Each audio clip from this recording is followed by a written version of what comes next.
Hey, this is King Mal, partner Quan in the back, Knucklehead Podcast. We are here with Jovagi Aesthetics. She has been in business over half a decade and ready to take things to another level. So, Debbie, first and foremost, how are you feeling? I feel good. All Thank right. you. How are you? Thank you. I'm good. I'm happy you took the time out to meet with us. I know you're a busy individual. Yeah, of course. I'm So, delighted to be here. Thank you. So, Thank you. Talk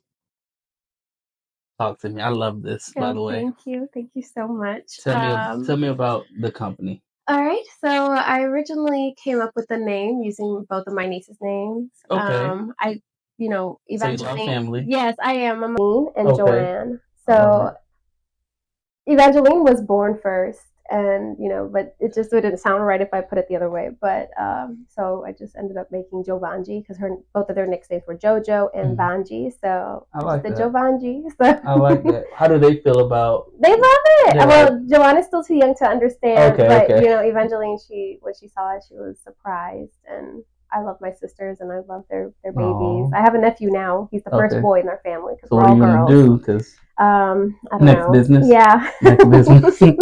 So with the business that you have, first and foremost, congratulations Thank on you. your location. I love it. I saw on your IG where you were like, like Yeah. this in your pictures.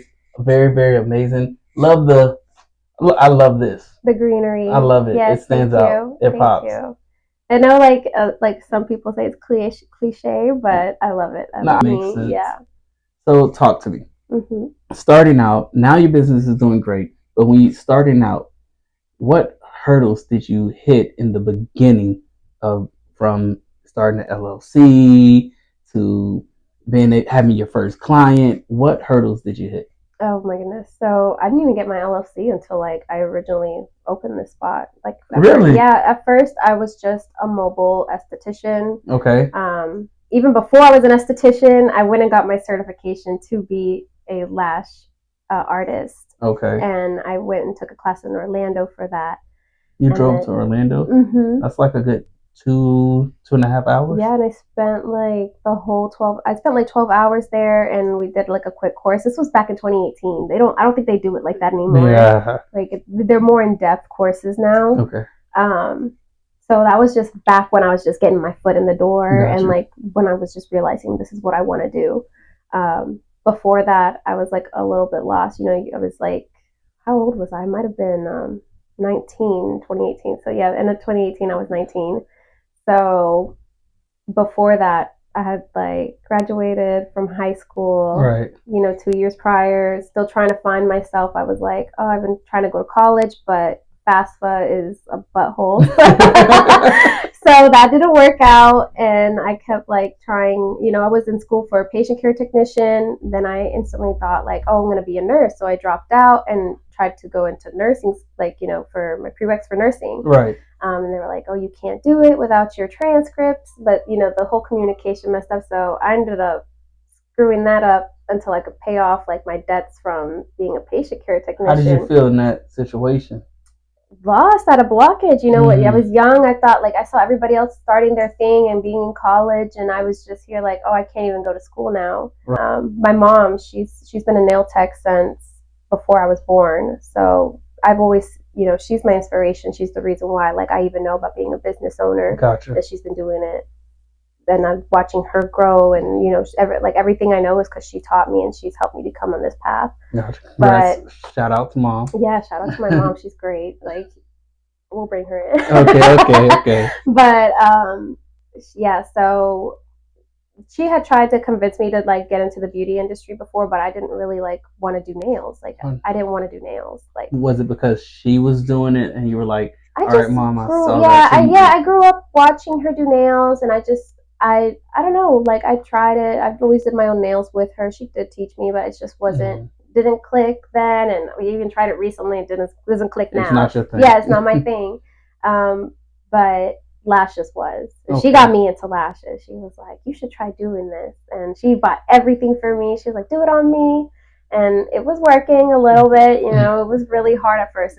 This is like a skill. Like I feel like there should be a whole college for lashes, and Really? hopefully one day there will be, because like there is for nails. I feel like lashes maybe is like you can be the one to open that. No, really, this industry it's gate kept. It's it's really hard to like master it. I spent 6 years in it, and I'm still like learning new things. Wow. It's insane. So yeah, and with that, like when where were we? No problem. So I love how you were going as far as the story, right? Mm-hmm. One of the things that we do is we talk to a lot of individuals that starting businesses, right? Mm-hmm. Those individuals, and I wanted to say it correctly because I don't want to offend anyone. Those individuals that are starting businesses but hit hurdles and fall back and give up. Yeah. Right. So saying that, I know before we got on. Yeah, I lost train of thought. No, you're okay. Yeah. Before we got on camera, you were telling me about your story, how you went through a lot of hell and high waters. So what does that look like for you? Well, from the beginning, like when you're young, a lot of people are like kind of judging you and your path, and they have a lot of criticism on how you should do things. And one thing I'm learning now is do not take advice from people who are not more successful than you, or they're not where you aspire to be. Right. Like you don't want to take advice from anybody that isn't even anywhere near where like you aspire to be. So it's like, you haven't done it, so I'm not gonna listen to you anymore. Right. Yeah. So, but back then that wasn't the case. People would tell me like, "That's hard. Oh, you don't have $30,000." And that's not even what it took. Really, I found out that what it takes is believing in yourself. It's so crazy how they sell you that slogan since you're a child, and they let you think it's just a dream, but it's reality. Like the dreamer does win. Like you just keep believing it does happen. I like that, and kind of touch on that a little bit.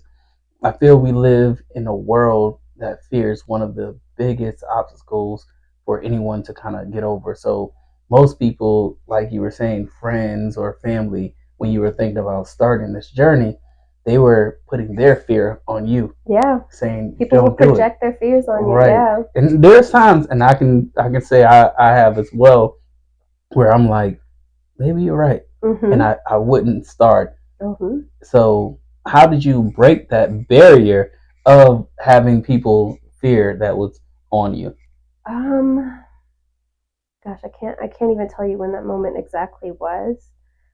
It was recent because I have like there's how your life is in chapters. Right, that is true. But last year I just kind of had this breaking point after like my whole I had a really bad year, and but sometime in November I was just kind of like done with everybody and their opinions, and I kind of felt like having my own thing felt like it was so far out of reach, and I was so tired of that. I just woke up one day and I was just like, no, I'm gonna do this, because I hadn't worked the entire year. I lost all my clients. It was, and for different reasons. Like some just went to somebody else. They found somebody else because of my injury, and then I had other people that moved away. Like for some reason, everybody moved out of state last year. Now they want to leave. Yeah, Florida. It was all of a sudden everybody moved away, and so because of that, I was just kind of left with like probably like 3 clients, and I was barely making it with that. So I decided to apply to a job, which I was being so stubborn about. I kid you not, because once you stop working for somebody and you got to go back, it's like, like you feel like you're taking a step back. And I had to tell myself like, no, that's not what it is. Right. This is like more growth. Like this is God's plan, because that, and I don't even view it that way anymore either. I honestly think like a 9-to-5 can definitely do so much more for you, especially whenever you're still like in the process of getting a business. Right. Like, now that I see, I would do things so differently. Like I would have never quit a 9-to-5 if I knew that like it could invest me so much more into my business. That's true. Like there's things I would have done differently for sure. But I don't regret my path. But at the time, so I ended up getting a 9-to-5, and I had a talk with my boyfriend, who's also been my greatest supporter since the beginning. Shout out to him. Yes, he's awesome, and he definitely took on like the understanding that like, yes, I'm going to be making money, but I'm going to save every dollar until I get what I want. That's deep. I did it. That's deep, and I say that's deep because there's men that are out in this world like, no, if you're making money, you gotta help out. me. Yeah, because we were struggling. It, you know, the economy's only gotten a little bit worse since after the pandemic, and this year is like already to show enough. But he stood by that word, and he like I made sure I was honest about my part. I didn't spend anything. Like if I did, it was probably from tips. So I was working at Starbucks. Okay. And with everything that I made sure that I saved it. I pulled it out in cash and I saved it in an envelope, and I knew where I was gonna go to. So once I worked, I think it was up until like March or April. Mm-hmm. Yeah, I think it was April. Then I officially got this place, and I was just like, I did. And when I did it, I didn't tell anybody. I didn't tell my mom. I didn't tell my friends. No. I was so tired of telling people like of my moves, mm-hmm. and then hearing their opinions, even if it was a good one. I didn't want to hear it. I just wanted to make a decision all on my own. Wow. And that takes guts. Yeah. That takes guts. Question for you. And before you go on, I have a question though. I know there was a certain point in time that you're like, I'm tired of everyone's opinions, mm-hmm. right? And that's when the situation happened last year with the accident, mm-hmm. those things, and you were saying you were dealing with certain ailments and pain. So when it came to being a lash tech, it was kind of difficult, right? But everyone kept kind of, well, maybe I don't think you can do it no more. Oh yeah, I don't think you can do it. Yeah, I even had a friend. You know, this is probably something I shouldn't say here. Don't say no names. I will never say a name. I never say a name, but it's just almost like, you know, this will be put out there and they will. Jennifer, no, I'm joking. You know, and to this day, like they swear that that's not how they meant it, but that's how I took it, and I took it like that for a long time. Perception is reality. She had told me like, oh, I think you should just stop doing lashes. Wow. Yeah, like I mean, how else will you interpret that? You know, in her defense, she was saying I'm very talented and I could do anything else. Okay, right. True. Don't say that to somebody. Right. Like that cuts deep. Like you wouldn't want somebody to tell you to just give up on your dreams or like your business or something that you worked really hard on. And that's true. I think I was so stubborn because to had done it for 4 or 5 years and then like give up, like that just didn't sound right to me. Right. That sounded like, oh man, I do not want to be labeled a quitter. Like I think that's like more scary to me than failing. That's like true. I would rather fail more times than just be considered a quitter. Like, oh yeah, she quit on that business, or I know somebody that had a business and then they quit. Like no, like I don't want to be that person. I know that business isn't for everybody. Like there are people who will go back to a 9-to-5 because they find out that being an entrepreneur isn't for them. Right. But that's not me. Gotcha. And I know that I want to be one of those people that got to say that they achieved it at least. You made it happen. Yeah. And that's a true testament to you, because during the road where it was not sturdy, things weren't right, you overcame. You kept going. You allowed yourself to overcome what people said, the naysayers, even when it came to friends. Now you're at a point where you have your own location. Mm-hmm. Salute to you. Thank you. So you have your own location. You're looking to take it to a whole nother level, right? You're here now.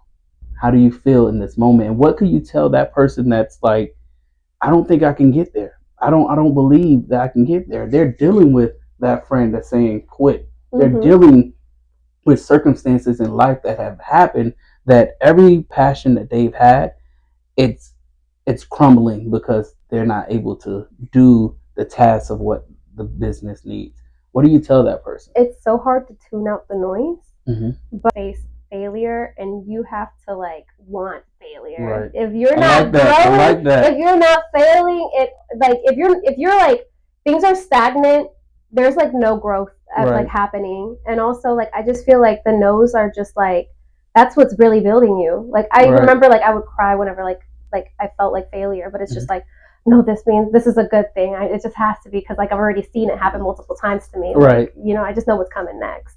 Like there's gonna be like something good after this. Okay. Like, and it's also like, you know, I'm a big believer in manifestation. So like it has so much to do with your beliefs and like how you feel about yourself. Right. And it just has to do with how hard you want it. Also, that's another thing too. Like you can't just manifest alone. You do have to put an action out there.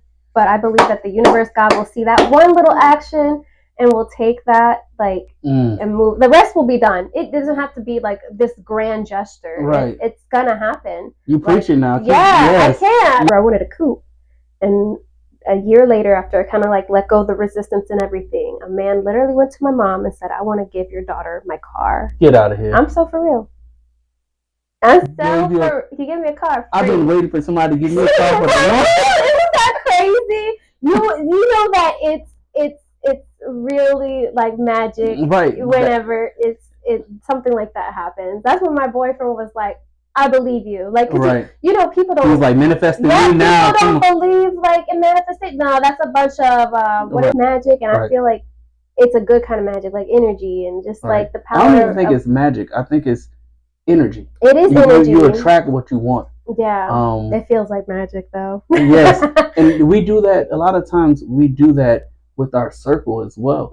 My family, even though we're blood, everyone in my family is not my family, but I created my true family. That's beautiful. So my circle is A1. Man, manifestation is real. And I love how you said if you don't put actions behind it, it can't be done. It's just words on a wall. Yeah, it is. I have a vision board. I've had one, but until I like do a little something, you know, that was another thing too. Like I always wanted to travel. I had never traveled outside of Florida. I think I was 21. This was like after COVID. Okay. Yeah, so I was 21 and like I had never traveled outside of Florida. And I was like, I'm so tired of this life. Like, I see everybody traveling and this and that. And what I did is I went to Dollar Tree and I bought a luggage tag. Okay. Yeah. And I would look at it every day. I didn't really, like, put too much attention or force on it. But I remember one day me and my friend were just like, we should just go to Colorado. And I didn't even, like, have that much money. But somehow we ended up in Colorado. And then that same year I was in Texas. Okay. And then Massachusetts. Trying to hit all 50 states. And then I was in Tennessee. And I was like, this is what I'm doing now. Like, somehow I'm traveling. And it wasn't so hard as I thought it was. You know, like, I come from, like, I actually grew up like in poverty, actually. Okay. Yeah, I was just say it that way. But when you say poverty, I didn't come from much. And okay, because when I say poverty, I mean you talking about peanut butter sandwiches. Yeah. And poverty mindset. Sugar sandwiches. Poverty mindset. You know, my parents didn't kind of like you accept the kind of love you think you deserve, but you're also like that with life. You know, you just accept what you think you deserve. So I feel like that's kind of how she started off, and then she's just a whole other woman now. It's insane. She's just after she found herself and like discovered herself. You know, this is after becoming an adult, but she's just another woman. Like she's done so much. It's crazy. And she still is, but we'll get to her later. So you have a line of role models that just but she's my main one. But when I was younger, you know, I didn't see that, so I didn't believe that I could travel. I didn't believe I could have a business. I barely believed I was gonna make it out my mom's house. Like it was, you know, I didn't even think that I would make it to like. I didn't know what success was. You know, you grow up, you watching people just have 9 to 5s, and you think that's the life you're gonna have, and you better hope you get a good paying job. That's all. Right. And this is like, I think it's like so beyond my dreams that like my younger self wouldn't even imagine. Like I couldn't even imagine it. Like my younger self would be like, "Whoa, that's you." Yeah. I grew up in mobile homes like my whole life. Yeah, so. I didn't see much. I didn't have like any representation. I didn't have like I didn't know people with bigger houses and all that stuff. I did have friends actually. Yeah, I did have friends that had bigger houses, and I always was like, "Wow, this is so cool. Is nice. You're rich." But it's like, what? That's not like that much. And when you get it, you realize like it was never really that hard. Right. It's really just a mindset. Everything's achievable if you put in the works. Now we're here. in 2 years from now, where do you see yourself, and where do you see your company? What add-ons do you feel you're gonna achieve, or you will achieve, because we're manifesting, right? Yes. So what add-ons? I have really big dreams. Okay. So it's like, I don't even want to seem unrealistic, but What is realistic? What is realistic? I mean, because I feel like there is no realistic when it comes to your dreams, right? Yeah, like, I guess I really just want to officially be like, have that financial freedom. Everybody dreams of that. They want the residual income. They want to make sure that they're spending more time with family and their family's taken care of, and they have their dream home, their dream property, and just being able to like have the life that they want. I want you to do something, right? Because we're big, like I said, the 99 percenters. As you think about those individuals that's looking to get over that next hurdle, those things, right?